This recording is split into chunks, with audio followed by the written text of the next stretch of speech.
میں ایک بند عاصی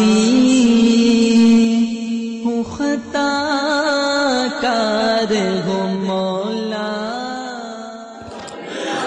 بسم اللہ الرحمن الرحیم۔ آج ہم 40 مسنون دعاؤں میں سے 8 نمبر دعا سیکھیں گے، اور 8 نمبر 9 نمبر یہ دونوں دعائیں ایک جگہ کے ساتھ تعلق رکھتی ہے، وہ ہے وضو۔ ایک دعا کا تعلق وضو کے بالکل شروع سے ہے کہ وضو کی شروع میں کون سا کلمہ پڑھنا چاہیے، اور دوسری جو دعا ہے وہ بھی بہت آسان ہے، وہ وضو کے درمیان پڑھی جانے والی دعا ہے۔ تو آج ہم 2 دعائیں سیکھیں گے، مسنون دعاؤں میں سے دعا نمبر 8 اور دعا نمبر 9۔ 8 اور 9 نمبر دعائیں ہم سیکھیں گے۔ تو یہ ہر مسلمان کو یہ دعائیں تقریباً یاد ہے، بس ہمت یہ کرے کہ ان دعاؤں کو سیکھے اور اس کو پڑھے موقع پر۔ مثلا یہ وضو کی دعائیں ہیں، تو جب بھی وضو کرنے لگ جائے تو ان دعاؤں کو یاد رکھے کہ مجھے مدرسے میں یہ دعا سکھائی گئی تھی، تو وضو کے دوران اس کو پڑھو گے تو پھر فائدہ ہوگا۔ یہ تو نہیں ہے کہ یہاں پہ یاد ہے اور وضو کرتے وقت بھول گیا تو پھر کوئی مقصد حاصل نہیں ہوا۔ تو یہاں سیکھنے کا مطلب کیا ہے کہ ہر دعا ہمارے عمل میں آ جائے۔ سمجھ آ رہی ہے آپ کو؟ میری طرف دیکھا کرو، اب پڑھو شاباش۔ دعا نمبر 8۔ اچھا، یہ دونوں یہ جو دعا جو وضو کی شروع کی دعا ہے نا، یہ جو آسان سی، یہ ابو داؤد شریف کے اندر پیغمبر صلی اللہ علیہ وسلم نے فرمایا ہے کہ تم جب وضو کرو تو یہ دعا پڑھو۔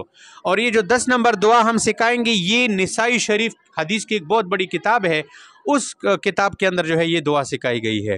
تو اب پڑھو میرے پیچھے، وضو شروع کرتے وقت کی دعا۔ بسم اللہ الرحمن الرحیم۔ بس یہ کتنی آسان دعا ہے، کون مسلمان ہوگا جس کو بسم اللہ الرحمن الرحیم یاد نہ ہوگا؟ تو وضو کرنے سے پہلے بسم اللہ الرحمن الرحیم پڑھنے چاہیے۔ اب آگے وہ 9 نمبر پڑھو، وضو کے درمیان کی دعا۔ اب یہ دعا جو ہے تھوڑا سا مشکل نہیں ہے، ہمت کر لیں، انشاءاللہ آسان ہو جائے گا۔ پڑھو، اللہم اغفر لی ذنبی ووسع لی فی داری وبارک لی فی رزقی۔ یہ بھی تقریباً یاد ہے نا؟ کس کس کو یاد ہے؟ ہاتھ کھڑا کر دو، آسان سی دعا ہے، شاباش۔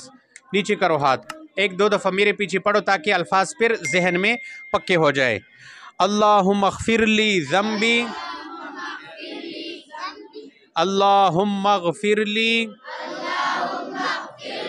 ذنبی ووسع لی فی داری وبارک لی فی رزقی۔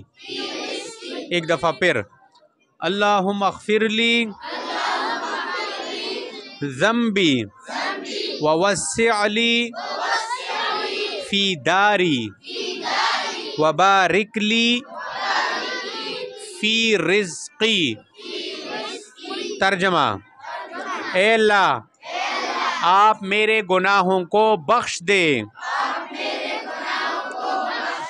اور میرے گھر بار میں وسعت دیجئے اور میرے رزق میں برکت عطا فرما۔ تو کتنی بڑی دعا ہے کہ اگر اللہ تبارک و تعالیٰ نے تمہاری یہ دعا قبول کر لی کہ تم نے وضو کے درمیان جب یہ پڑھنا شروع کر دیا کہ اللہم اغفر لی ذنبی، یا اللہ میرے گناہوں کو معاف کر دے، اور اس وقت دعا کی قبولیت کا وقت ہو، آپ کی گناہ اللہ تبارک و تعالیٰ نے معاف کر دیے، تو کتنا بڑا جو ہے فائدہ ہے یا نہیں ہے؟ اور اسی طرح آپ نے دعا میں یہ کہہ دیا کہ اللہم وسع لی فی داری، یا اللہ میرے گھر میں، میرے گھر بار میں وسعت دیجئے، گھر میں برکت عطا فرما دیجئے۔ ہاں، اور اسی طرح آپ کی یہ دعا اگر قبول ہو گئی کہ آپ نے کہا کہ یا اللہ میرے رزق میں، وبارک لی فی رزق، یا اللہ میرے رزق میں برکت عطا فرما۔ اگر اللہ تبارک و تعالیٰ نے آپ کی رزق میں برکت عطا فرمائی تو آپ کی نسلیں آئے گی، آپ کی کتنے نسلوں کے لیے وہ کافی ہو جائے گی۔ اس لیے ان دعاؤں کے سیکھنے میں، پڑھنے میں بہت بڑا خیر چھپا ہوا ہے۔ تو ان دعاؤں کو خود بھی سیکھو، اپنے اماں کو، ابا کو، بہنوں کو، بھائیوں کو، بوڑھی دادی کو، نانی کو، سب کو سکھاؤ یہ دعائیں۔